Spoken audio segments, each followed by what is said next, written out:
Okay, magandang umaga po sa inyong lahat mga kaibigan. Welcome po sa ating YouTube channel na Batang Maynila TOH. Ito mga kaibigan, ito si Mr. Bantag. Meron na naman pong kinakaharap na panibagong reklamo. 5 Bureau of Corrections jail guards na naka-assign po sa Palawan ay nag-file ng criminal charges against suspended Bucor Chief Gerald Bantag at sa 11 pa nitong kasamahan. Etong mga kasamahan niya na ito, yan po yung binitbit niya galing BJMP. Kasi ang nangyari dyan mga kaibigan, nung na-assign po ito si Bantag dyan sa Bucor, yung mga tao niya sa BJMP, yun yung mga pinapwesto niya dun sa mga mga matataas sa posisyon dyan sa Bucor. Ang ginawa niya, yung mga mga organic na mga Bucor officials, pinaglilipat, pinag-aalis. Sabi ko nga po sa inyo, kwento ko na dati, yung kaibigan ko engineer nasa loob yan, nagme-maintain Ginawa ba naman, inilabas. Ang ginawa, tagabukas na lang nung pump diyan sa labas. Kasi meron pong overhead tank sa labas ayun ang trabaho, ginawa na lang tagabukas ng gripo. License engineer po yan mga kaibigan. Ang ipinalit, jail officer 1. Yung trabaho ng engineer, inako ng isang jail officer 1. Ganon po katindi mga kaibigan. Alam nyo, meron pa nga akong balita dyan Jail officer 1 mga kaibigan, naging superintendent. Ganyan po yung matinding nangyari dyan nung pumasok po dyan etong si Mr. Bantag. At etong mga tao niya galing ng BJMP, di umano yung nagsiga-sigaan dyan sa Bucor.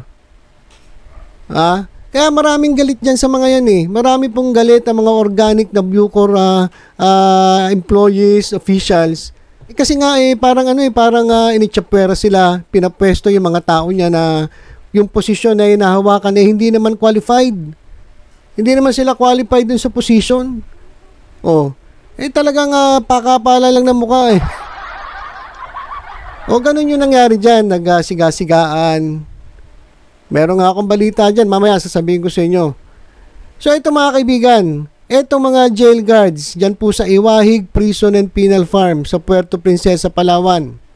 Ito sila, yung mga pangalan ng nagreklamo. Si Lazaro Raffles Jr., Jer Sahid Modyado, Eddie Jimenez Jr., Richie Kanja, at itong si Roy Gacasa. Ano yung nareklamo nila? Ayon sa kanila mga kaibigan, sila ay binugbog mismo. Binugbog sila mismo ni Bantag dun sa kanyang opisina pagkatapos silang pagbintangan na ine-expose sila ang identity ng isang alpha o illegal drugs informant. Pinagbintangan sila. At dahil nga pinagbintangan sila na hindi pa napapatunayan kung totoo, binugbog sila mga kaibigan ni Mr. Bantag. Kaya naman etong 5 jail guards na to nagreklamo. Ano po ang reklamong isinampa nila? Torture, slander at coercion. Torture sa Tagalog, pagpapahirap, pinahirapan sila. Slander, paninirang puri. At coercion, pamimilit.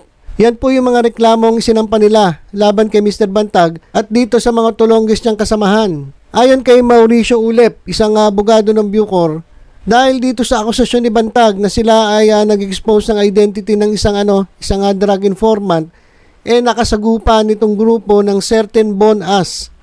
Etong Bonas mga kaibigan, tauhan po ito ni Bantag dyan sa BJMP.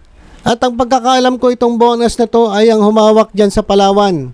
Na kung hindi ako nagkakamali, di umano'y isang JO1. At paglipat nga naging superintendent. So yung Bonas na yan, nakasagupan nila at doon nga nangyari yung pananakit sa kanila.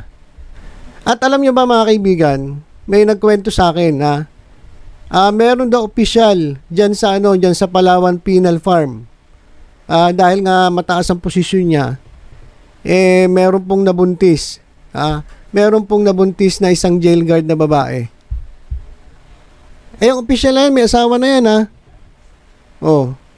Alam ko mga kaibigan, merong reklamo laban sa kanila sa kanilang dalawa nagreklamo ata yung asawa. Hindi ko alam, asawa o pamilya. Dahil doon sa ginawa nitong 2 tulonggis na to. So ganyan, marami po silang kalokohan na pinaggagawa dyan sa Bucor So paano nangyari yung pangbubugbog? Nandun nga sila sa Palawan. Ang ginawa daw pala, pinadala sila dyan sa Muntinlupa noong March 1, 2020. At doon mismo sa opisina ni Mr. Bantag, ginulpi daw sila nito. Personally binugbog ni Mr. Bantag itong 5 complainants.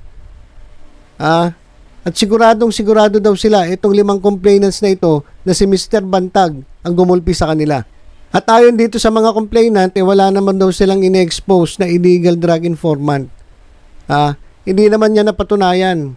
Kumbaga, siguro kwento-kwento lang, siguro napagtripan lang si net up para mabugbog ni Mr. Bantag. Siguro hindi nila nagugustuhan yung pamamalakad nung isang bonas dyan na tumatayong opisyal dyan sa Palawan. Siguro hindi nila nagugustuhan yung pamamalakad kaya napag-initan sila. Yun, ginawa ng kwento. At yan mga kaibigan, ginulpe. Ginulpe ni Mr. Bantag. So nag-file na po sila ng kaso kahapon lang dyan sa Department of Justice, particularly slander under Article 358 of the Revised Penal Code, grave threats under Article 282 of the Revised Penal Code, grave coercion under Article 286 of the Revised Penal Code, violation of Republic Act number 9745 or the Anti-Torture Act, and violation of Presidential Decree 1829 or obstruction of justice. O yan po yung final nila kahapon dyan sa sa Department of Justice. At merong medical certificate galing po sa Hospital ng Palawan na naka-attach dun sa complaint na sinicertify na ito pong si Kanja ay in-examine at ginamot dahil nga po dun sa multiple injuries. Secondary to mauling. So grabe po yung ginawa sa kanya. Yung mauling, di ba, pangkukuyog. Ibig sabihin, kapag kinuyog ka, marami kang tama. Secondary to mauling na yung nasa certificate. Kasi siguro marami siyang natamang mga injuries. So ayan mga kaibigan, matindi po talaga mga kaibigan, matindi. Kasi yung mananakit ka na empleyado, bawal po yun eh. Hindi mo dapat ginagawa yun kahit kanino empleyado, kahit sabihin mo pang ikaw ang pinakamataas dyan sa ahensya ng gobyerno na hawak mo. Wala kang karapatang saktan yung mga empleyado. Unang-una mga professional yan, nag-aral yan, nagtapos yan, pinag-aaral ng magulang niya yan para makagraduate ng college at para pumasa ng criminology o kahit anong kurso na tinapos sila. Nagsikap po yung mga yan. So wala kang karapatan ng kahit sino na bugbugin itong mga empleyadong ito.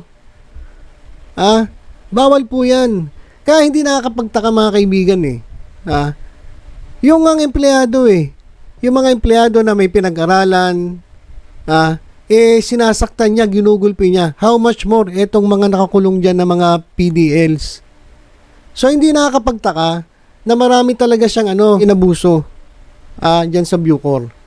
Ito naman may kita natin dun sa mga kaso, sa mga reklamong nagdadatingan sunod-sunod mga kaibigan